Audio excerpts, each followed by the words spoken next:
All right, good afternoon. Welcome back. It's great to have you back in the garage, taking care of this little guy. Hasn't really gone anywhere or done anything. It's just been sitting here waiting for us to make up our minds on what we're going to do with it. But I think we have a path forward, have a budget.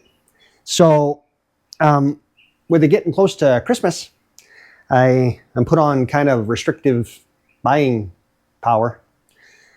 My wallet's got a little bit of a chokehold on it because, I can't just go willy-nilly buying stuff because apparently, Christmas presents are a thing.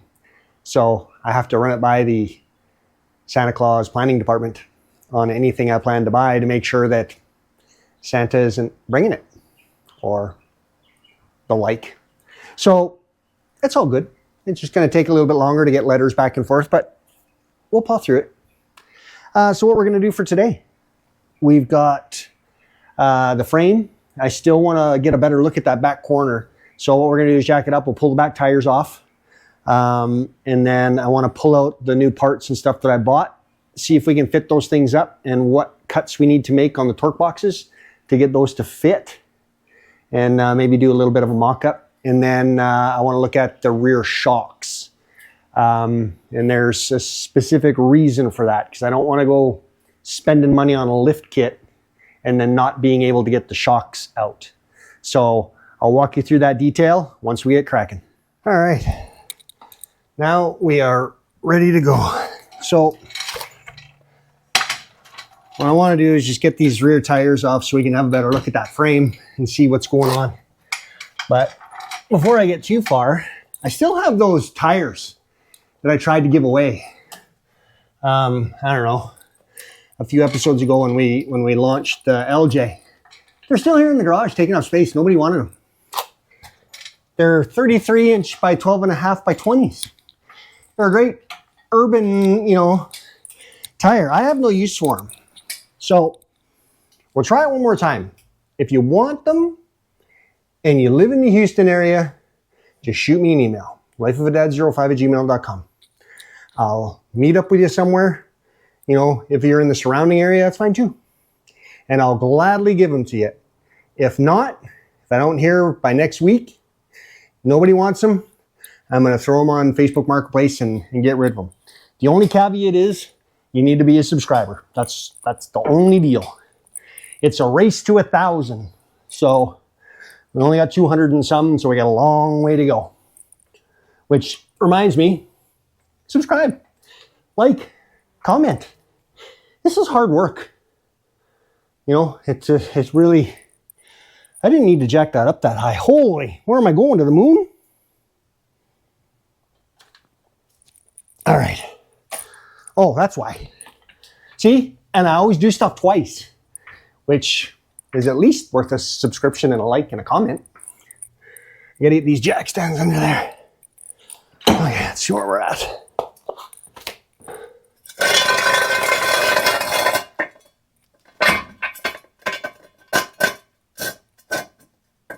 Oh, right underneath the shock mount. That's perfect. That'll hold it. Probably not the best spot because it'll bend stuff, but that's okay.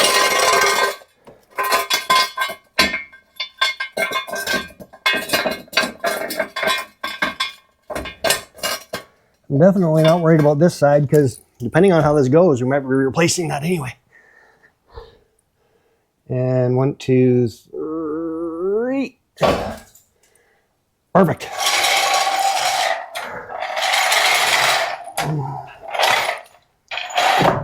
Okay, let's knock these tires off. I went and bought some new impact sockets. So I'm not using the chrome ones anymore because we all know how much I love doing that.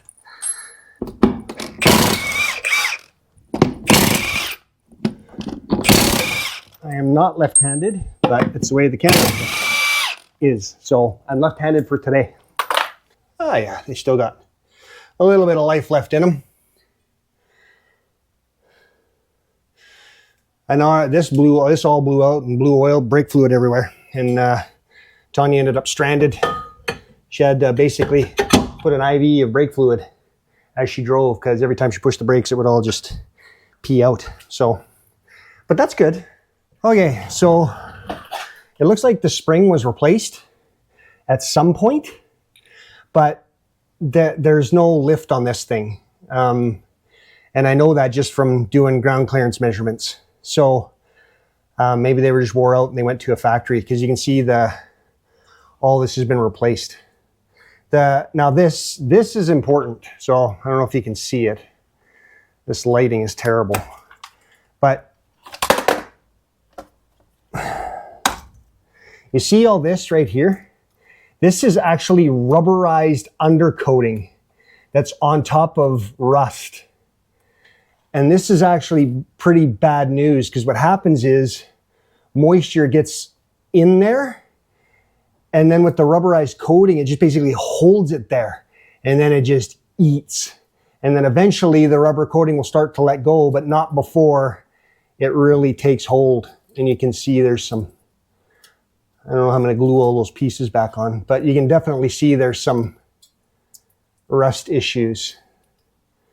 So this is, I'm not a big fan of, like, by all means paint it with like a rust paint, but not this rubberized undercoating, unless it's like brand new and it's like from the factory or the dealership when they do it, because they warranty it and stuff. This is, it makes a mess, honestly. It's like putting Rhino liner on the exterior paint. Same principle. So I'm gonna clean this up, but before I do, I wanna have a look at that shock mount. So I haven't ordered a kit yet, a lift kit, for just one major reason. These shocks have been replaced, obviously, because these are the Rancho adjustables. But this upper shock mount has two bolts that are in it, and they go through a plate, and then on the top of that plate, there's nuts that are welded onto the plate, and then the bolt threads through. And what happens is, over time, is those get rusty. And if they bind, if you try to impact it off, you'll actually snap the bolt or the nut that's welded to the plate. You'll break the welds, and then it just spins. And for a guy in a garage with limited tools and no lift and no oxyacetylene or anything like that, it is a nightmare. So what I want to do before I fork out the money is make sure that I can actually get those bolts out. You know, it'd be nice if we could soak them with some penetrant, and actually I might do that. I can get in underneath here and give them a start, you know, let them percolate, and then see if I can get those out. I'm hopeful, because these shocks have been replaced.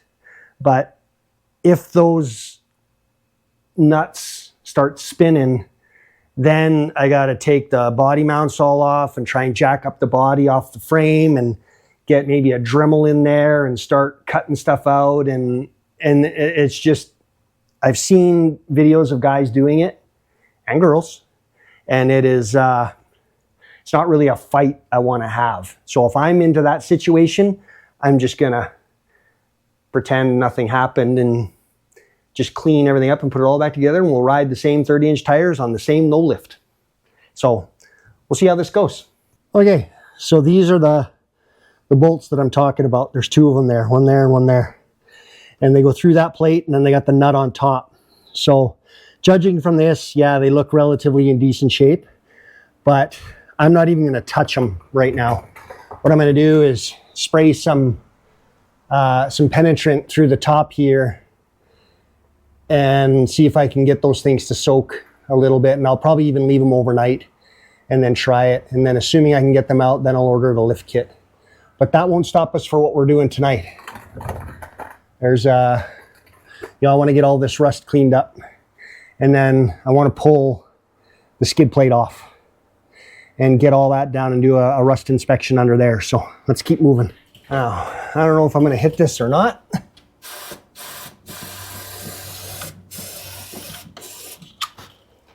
Okay, I think I got him. I don't know. We'll find out tomorrow when I try and crack these open. These cans are just useless. So we're at the driver's side now, and you can see the shock mount. So I'm going to block the light a little bit here, but this bolt here is definitely not factory. It's been changed out. There's some washers underneath it. And this one for sure, there's actually a stud with a nut. So that one obviously broke, and a new one was threaded in or put in through the top, and then a nut spun on it. So this side's going to present the unique challenge. So this is what I was saying on the other side. If I try to loosen that and the whole thing just spins, I can't get up to the top without taking the body off and, you know, or lifting the body up and getting space and all that sort of stuff. And without the proper tools and the lift, and it's just going to be kind of a nightmare. So what I might do is just try with, you know, maybe a ratchet and a socket and just see by hand if I can loosen it, see what it does, and then kind of baby step it and see. If I can get them out and they'll go back in, no problem, then hey, Bob's your uncle, we'll put a lift on it and we'll do all that kind of fun stuff. So, but for right now, I'm going to leave it alone. The other side's soaking. So that'll be a tomorrow kind of thing.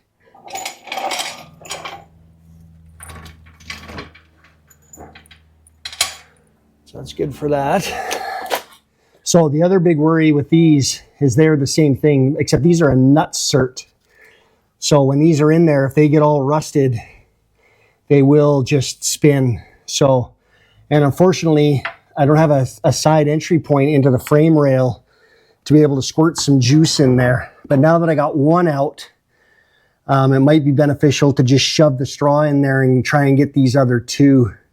Because if you hammer these and they start spinning, again, it's all over. And then you got to try and figure out another way to secure the skid plate to the Jeep. One of the things that I like to do, and I did on mine, is put a spacer in here, just like a little 1/8" plastic washer, just to space that skid plate off just enough so that it can get the water out, so that it just doesn't sit there and chew. So that's one of the other things here, but do I risk it?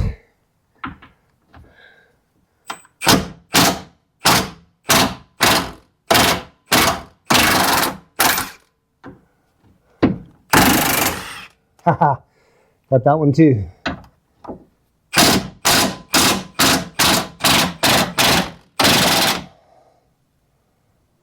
Okay, so that's coming out. So now I got to get the middle section off.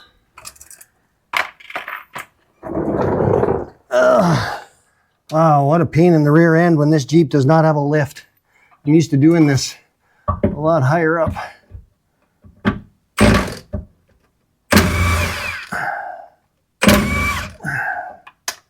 One, two, three, four.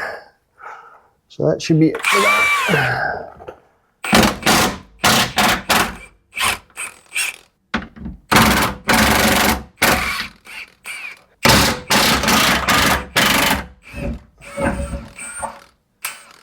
All right, so I took the skid plate all the way off just because it was easier. And then I put the jack back under just to support that transmission, because that's a lot of weight on the drive shaft. You can see it's still sagging a little bit, but that's okay. So here's what we're looking at. Between the skid plate and the frame, you can see there's definitely some rust there. And then this is that undercoating I was talking about, and it's so bad. It just sits in there and chews. But the good news is I don't think there's any, you know, significant worries. It's all pretty, it's all beefy, you know, except for that undercoating that I can scrape off. So the good news is I think we can just hit it with wire brush and clean this up, and then put some rust reformer on it. You can see that nut cert is poking out pretty good. I think it's almost on its last legs. That's what would start spinning. So it's a real important that we kind of catch that. So let's go around the other side and have a quick look. So here's the skid plate, and as you can see, it's not horrible at all. There's, you know, just some little stuff in there. So we should be able to wire brush this pretty easy and keep this from getting any worse. So, you know, wire wheel this, get it cleaned up. Oh, and get it put back on. Might even zip this over to the car wash. Okay, with the frame, I think we're dealing with a lot of the same thing. Just this undercoating stuff. You know, that nutsert's starting to swell. So I think we'll just wire wheel this and away we go. I know in my red Jeep, I actually had a big hole that was right in here, and you can see it's a little bit thin, but nothing that's gonna poke through. So let's get this wire wheeled and get it treated and get it all back together.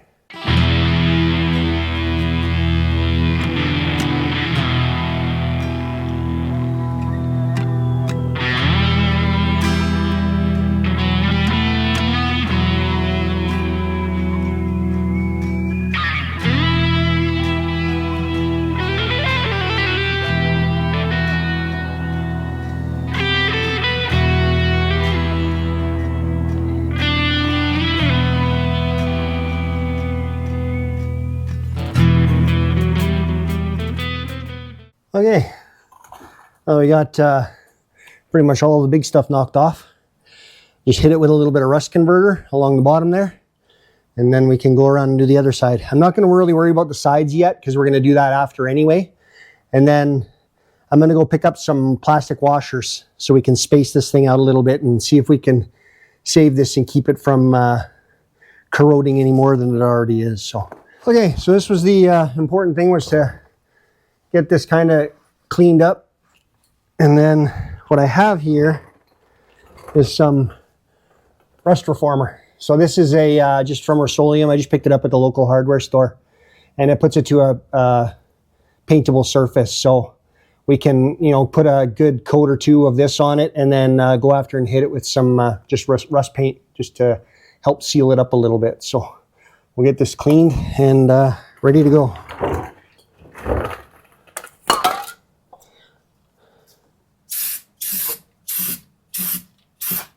Yep, you all know what that is. You don't even have to see the can to know what that is. Woo, smells like it too.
See, this is the problem with this setup.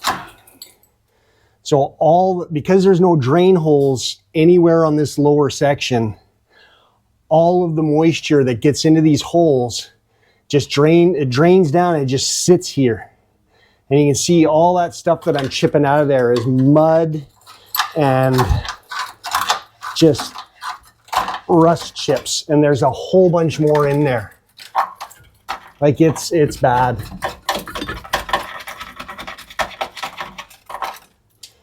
So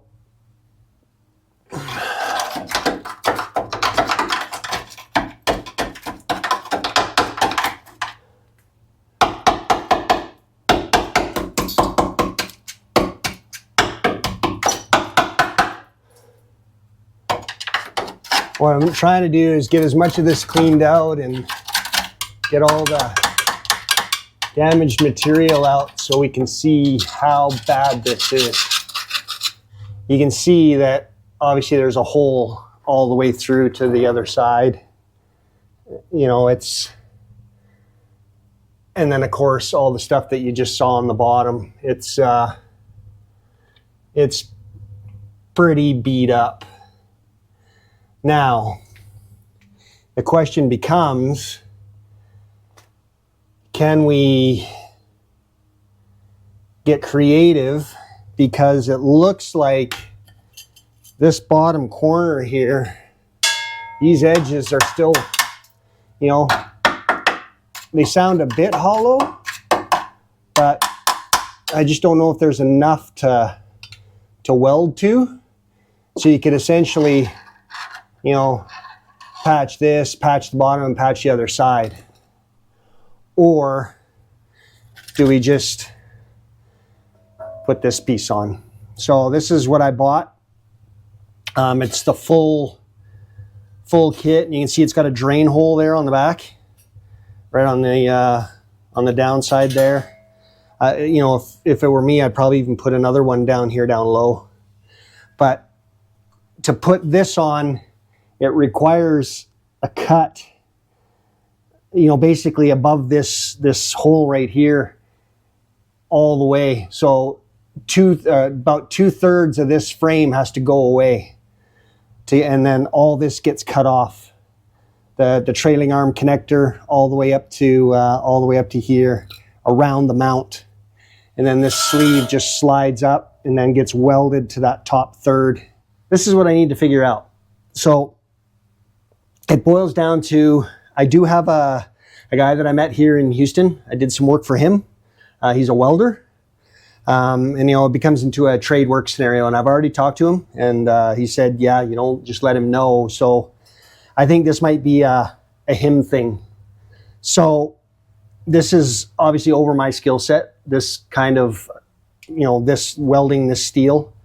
My little welder, I think I could do it with it. I could get enough penetration, but, you know, with this being where it is on the frame, I just don't want to take a chance on it. So, and I'd rather have it done kind of, I don't know if right's the right word, or more gooder than what I would do. Because then it'll just look good. Then we can paint it and get it all nice. So I think that's where we're going to kind of end off for today. I got quite a bit done. I didn't get to the body rails, but I'm going to do that on the weekend. So it's just, you know, doing this for an hour or two each night. I only have so much time. So that's where we're going to go next. I'm going to decide what to do with the shock because of those different bolts. So I'm just going to put some hand tools on it, see if I can get them to come loose, see what the situation is there, and see what we can do for a lift kit. So I think that's going to do it for today. All right. We'll see you on the next one.